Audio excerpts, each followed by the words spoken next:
Hello and welcome to today's video. So this is quite an exciting one.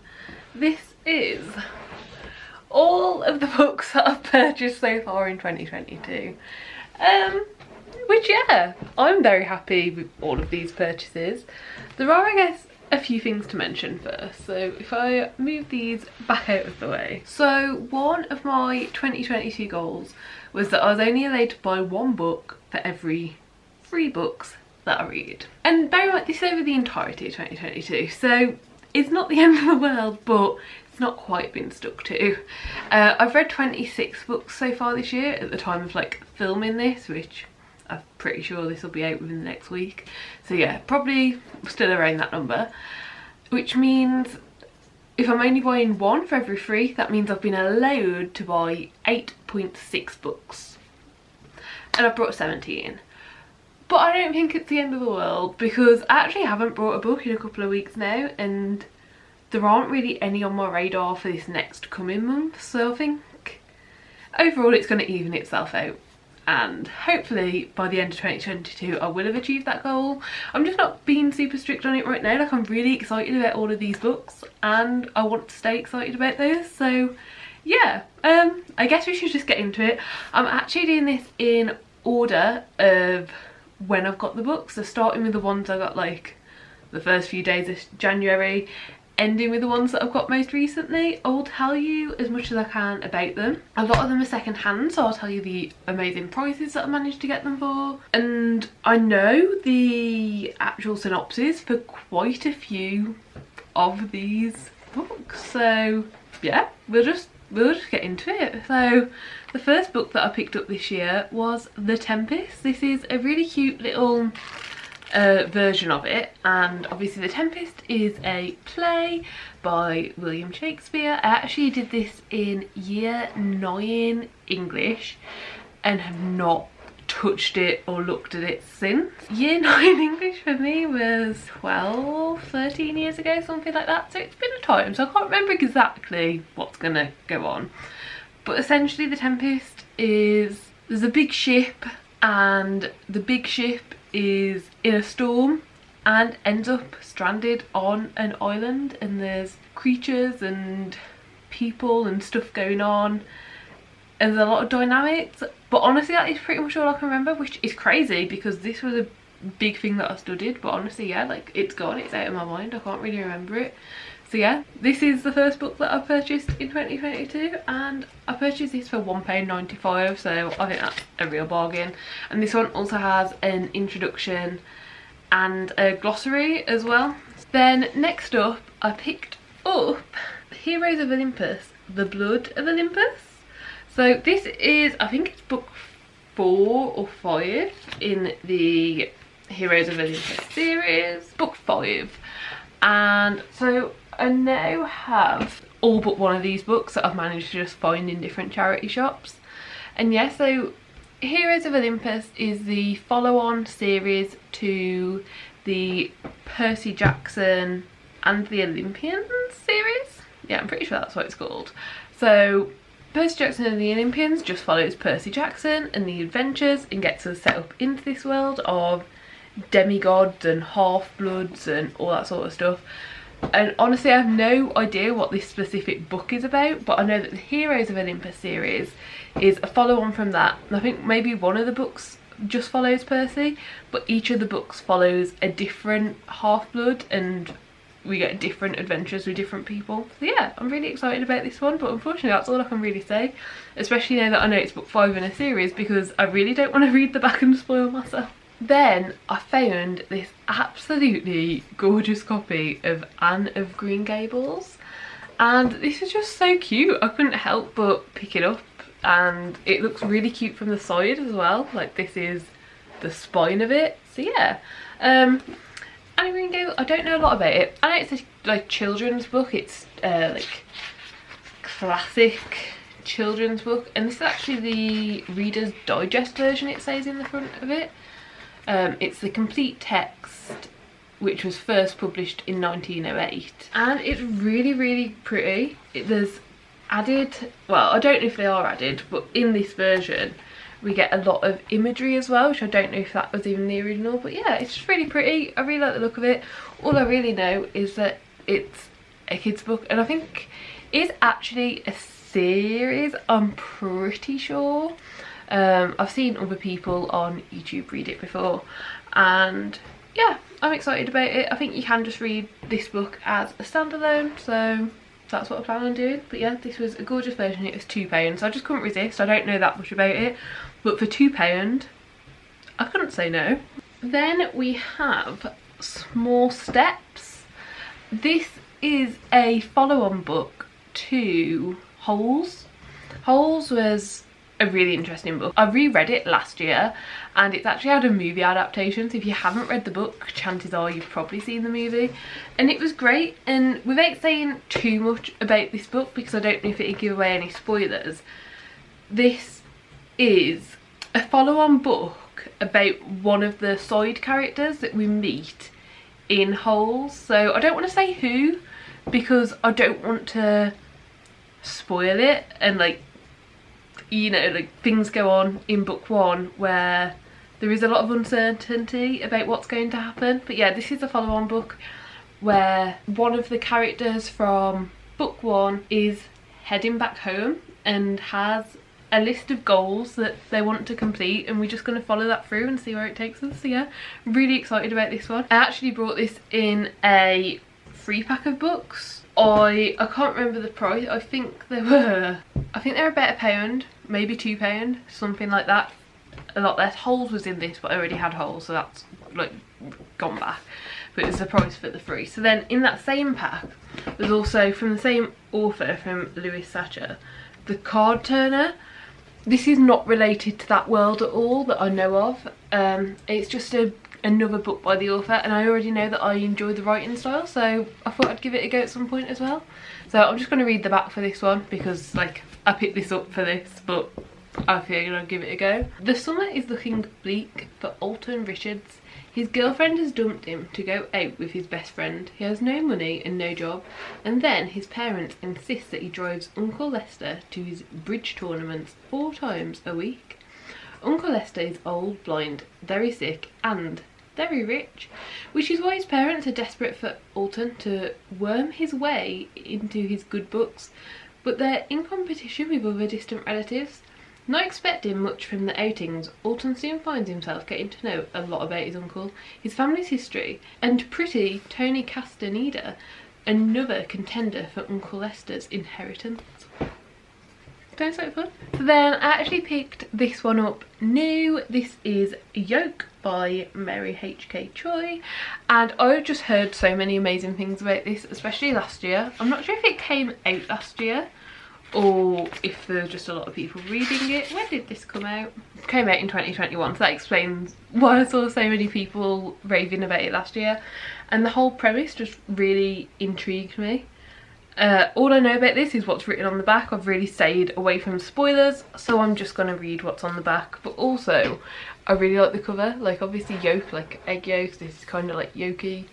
And then when so we've got this girl here, and then in the O here, they're holding hands, and the other girl is this side.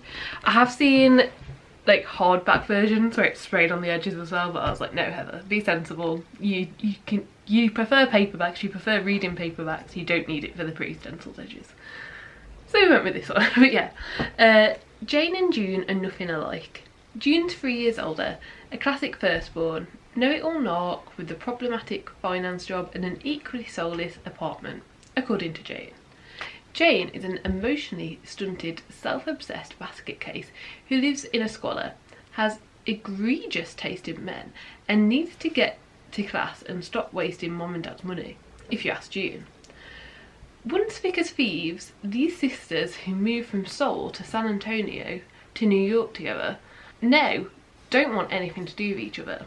That is, until June gets cancer and Jane becomes the only one who can help her. Flung together by circumstance, hazing woes and family secrets, will the sisters learn more about each other than they're willing to confront?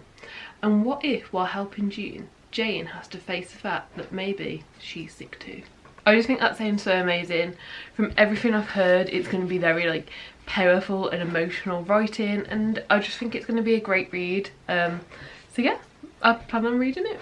Then I also picked up Sarah J Maas' House of Earth and Blood, which is a Crescent City novel. I really like this paperback version because I can actually tell what the title is. I think the hardback is so pretty, don't get me wrong, but everyone calls it Crescent City, and like that's completely understandable because in the hardback version it looks like that's the title, but I think that's the series name, and title is House of Earth and Blood. So yeah, this is book 1 in this new series. Book 2 has like recently come out, but not in paperback yet, and at some point I will get around to this. I own the other 2 like main series that Sarah J Maas has done and have not finished either of them yet, so at some point I will do that and get around to this. And yeah, I just picked it up. I think it was like on sale or something. I always keep them all in my basket like, or in a wish list on Amazon, so I can see when the prices dropped, and yeah, I picked it up eventually. I don't know what this is about, honestly. If you want to read about it, go for it. That is, if you haven't heard about it already. But to be honest with you, I'm quite happy going in blind for this and knowing as little as possible. Then, actually on release day, because I realised I just really wanted it, I picked up The Sad Ghost Club 2. And this is such a cute little graphic novel. I've actually already read this one, but I won't go into what it's about because it is volume 2. Volume 1 follows a sad ghost who is trying, not necessarily not to be sad, but I guess not to be sad alone. And it's about finding other ghosts and figuring that out, and essentially just following this ghost story of who they are. And I don't think I'm going to say much more without spoiling book 1, but yeah, if you haven't read it, read it. It's great. It's very short and it's very minimal, like, well, maybe it's not that minimal. I like the way in which the book presents the art. It is very split up and you can very much tell what you're reading and what's what. So yeah, I would definitely recommend. Then I also picked up the Song of Achilles. I wasn't in a rush to get this one, but since Christmas I'd told myself if I spotted this like special hardcover edition, which I think this is the 10-year edition maybe? Yeah, 10th anniversary edition, that I'd grab it. And at one point we were out in a random little town and it was there in a Waterstones, so I picked it up. I know very little about this except it's obviously like a Greek myth retelling. I know it's meant to be very emotional. A lot of people say it will make you cry, and that really intrigues me. I really want to get to it, and it's one of those that has so much hype around it.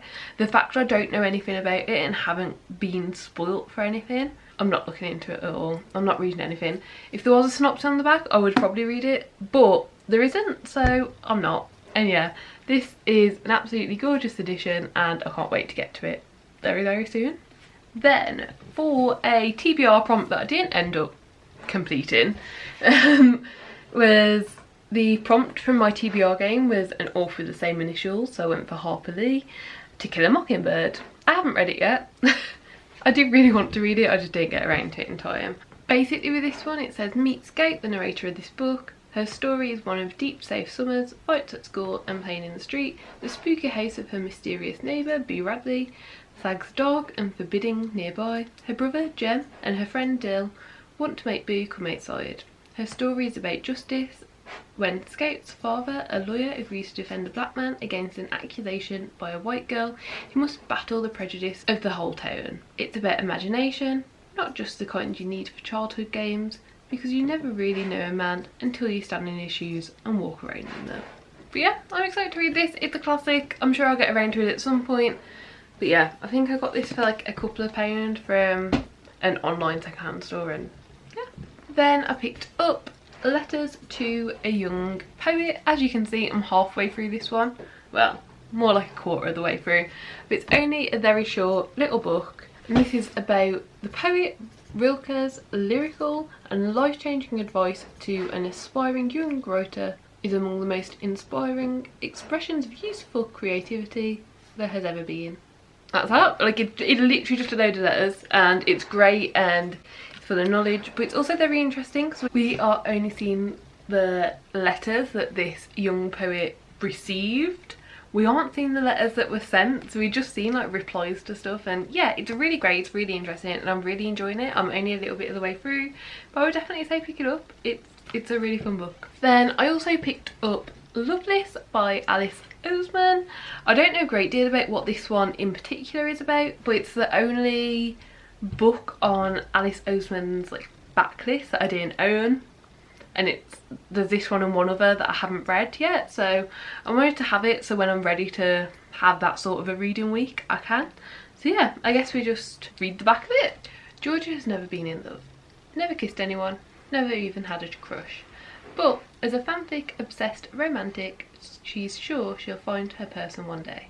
As she starts university, Georgia makes a plan to find love, but when her actions wreak havoc among her friends, she questions why romance seems so easy for other people, yet not for her. With new terms thrown at her, asexual, aromantic, Georgia is more uncertain about her feelings than ever. Is she destined to remain loveless, or has she been looking for the wrong thing all along?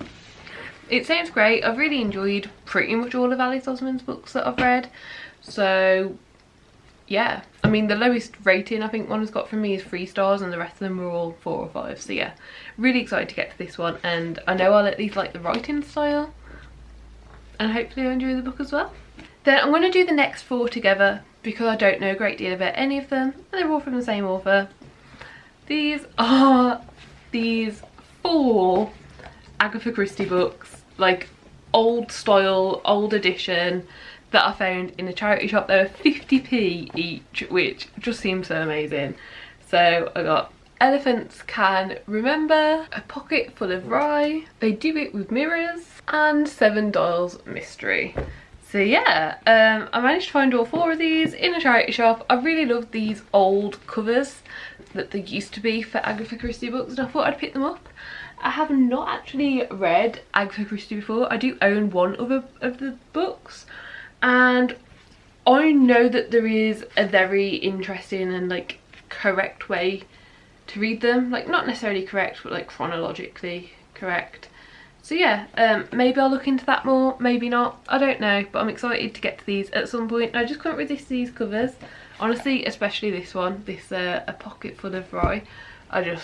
This cover was just so pretty, I could not resist. So yeah, got them all, and I'm really excited to get to them at some point. And then last but not least, honestly, I picked this one up because it was 50p, and who can say no to that, but this is A Knight of the Seven Kingdoms by George R.R. Martin, and this is a prequel book to the Game of Thrones book set 1000 years, I think, a century before Game of Thrones, and following what I believe is going to be like the same kingdom but a century beforehand. I've not yet got around to reading Game of Thrones. Over 2021 I managed to collect all of them from charity shops, well, all of them that are out. So as I found this for 50p, I thought I'd pick it up. If I don't enjoy it, I can donate it back, and if I don't end up getting to it or don't end up enjoying the Game of Thrones series, I'll just donate back whatever I don't want, and because I get them so cheap from charity shops, I'm okay doing this. But yeah, so that was all of the books that I've purchased so far in 2022. I know that it's still quite a lot of books, but it is less than I've read, so I haven't quite hit the goal of the 3:1 ratio yet, but it's definitely not adding to the unread TBR, technically, kind of. But yeah, I do hope that you enjoyed the video. If you did, please do give it a like, subscribe down below if you'd like to see more content like this, and if there's any of these books that you think I should prioritise, like make sure I get to them very soon, let me know in the comments. But yeah, hope you enjoyed the video, and I hope to see you next time. Bye!